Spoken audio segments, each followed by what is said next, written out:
Andrew Gard, the founder of the Gard Agency. Andrew, how are you? Ray, good to see you. We've done this before, haven't we? We have a bit. Yep. Yes. Yeah, it's not our first time on screen together. Indeed. So it feels good. Yeah, feels good. It Feels good to be does. back. Andrew, back in the day, worked for BevNet. I did. Yes. About 6 years ago. Director of Operations, we'll call you. I think it's giving you a little bit of a title bump, but Sure. Yeah, I'll take it. That's fine. but critical to the company. I mean, you helped us build our beverage school platform, which is so key and such a great learning platform for so many early stage entrepreneurs. So thank you very much for that. Yeah, that was a fun time, being able to bring a lot of kind of experience to the BevNet community. I think there was a really big need for that at the time, and to see that kind of program grow and evolve and still be super relevant for BevNet and all of your listeners and followers has been really fun to follow myself. Totally. You're now the founder of your own company, the Gard Agency. Yep. What do you guys do? Pretty simply, we help brands bring their products to life. What that means is we look at emerging snack and beverage brands and help them grow, optimize, or improve their operational productivity. That can mean product development, new product development, existing product development, expanding or creating a greater procurement reach, introducing new manufacturing partners, helping them commercialize and scale up, or perform more simplified cost-cutting initiatives, things like that. So it sounds like your core competency, your primary focus is really in operations, but you can help out in a lot of different ways as well. Sure. I mean, I've had a bunch of executive and director roles, primarily operations for beverage and snack companies. With that comes a lot of exposure and detail and planning, from the brand side, strategy side. So being able to offer that expertise is, kind of a piece of, the ability to work together with a brand, kind of help them understand the products they're creating, how the positioning makes sense, how you're going to go to market with that, and how you create a product to be successful in a market. You've been a long-time member, I would say, of the food and beverage community. You Sure. started out in 2009 or 2006. Six? Oh my gosh, I Yep. didn't even know that. Wow, 13 years in this business. Yes. So A lifer. you've seen the good, you've seen the bad. Yep. And we talk about this in beverage school. We talked about this at our beverage school session that it takes a village. Sure. You can't just build your own brand or product or anything on your own, really. And there's a lot of folks out there that can help, service and suppliers and service providers and suppliers. It's hard to know who to choose. It's Sure. hard to know how to vet some of these folks and ensure that they can help you in the short term and hopefully in the long term as well. How do you evaluate folks like that? How do you evaluate potential co-packing partners, suppliers like ingredient suppliers, packaging designers? Sure. Each member has a really important piece to play. And I think the biggest thing is you want to have uniformity between your manufacturing suppliers, ingredient suppliers, your branding agency if you're working on it in-house. And the key thing that brings those all together is really being able to talk about your brand vision and your positioning for your products and your brand. Having everyone really buy into your vision and your strategy. Make sure you really are clearly communicating what your true intentions are in terms of scale, where you're at in your life cycle of your business, and just being upfront and honest about what your needs are and finding the right partners, whether it's manufacturing or suppliers, who can really support you on that correct stage of your journey. And that evolves over time. When you're pre-launch, you're really looking to find people who can help you get your liquid into a bottle and your product onto the shelf.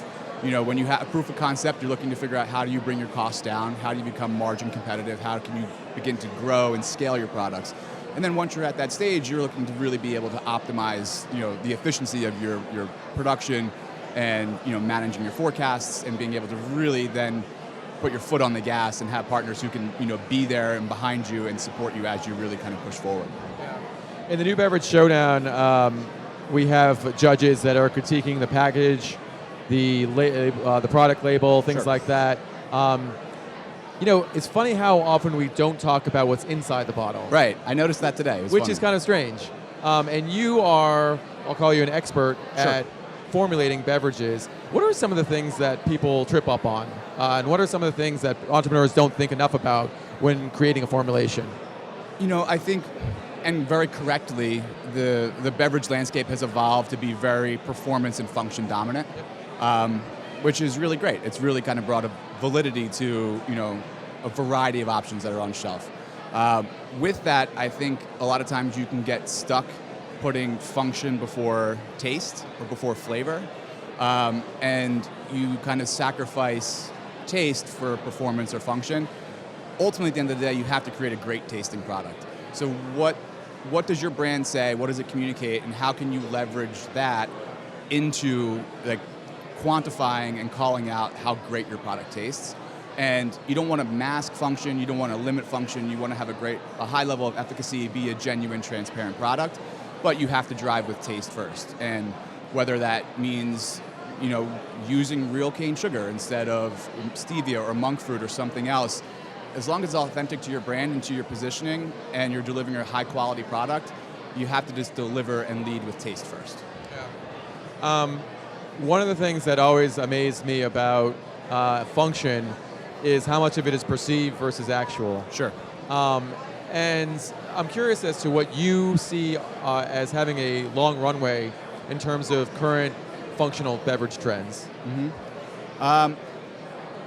It depends. I think function is now going to be more defined by use case and like very personal use case. So a brand being able to not build itself around one core function, but being able to offer a variety of products that offer a solution to a variety of need states. You're seeing brands kind of start to do that now and creating more of a platform of overall wellness, and tackling each different type of need state through a variety of products and develop them from a taste perspective and a functionality perspective in a very unique way, not just being driven by electrolytes or mushroom or something that's like very singular.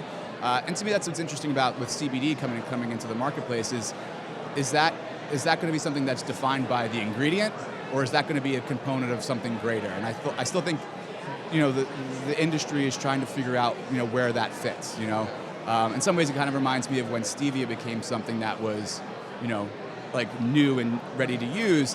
Is it defined by the ingredient, or is it just part of something that becomes a tool in your toolkit? Right.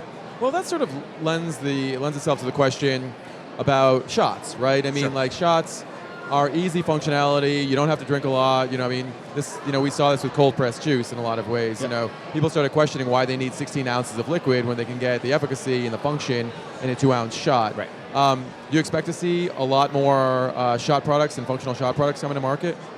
I think so, just because of the ease of the grab-and-go nature of them. They're just literally not as bulky. I think one downside that is a negative just in terms of the industry is that you have a very, very small landscape to talk about your brand. Totally. And on shelf, it kind of can just disappear. And does it live, is it always cold? Does it sit next to, competitors who are in full form, product that have, a much larger billboard? So how do you remain competitive? I think as from a need state or usage occasion, it's really great because you're getting what you need, nothing else, and allows you really to focus on function. But I think from a brand and brand building perspective, there's a lot more challenges there. I don't. I feel you know a lot. Okay. Is there anything you don't know about? I mean, it feels like we covered so much, which is so interesting, and I feel like our viewers at home would really benefit from talking to you. Sure. Just for a consultation, almost. Sure. How do people get in touch with you? By email. It's the easiest way. Okay. My email is andrew@theguardagency.com. Pretty straightforward. And I love this industry. I love, creating products and working with really, unique and special entrepreneurs and brand builders. So always open to have a conversation. Very cool. It's Andrew Gard. He's the founder of the Gard Agency. My friend, thank you so much for joining me on the live stream studio.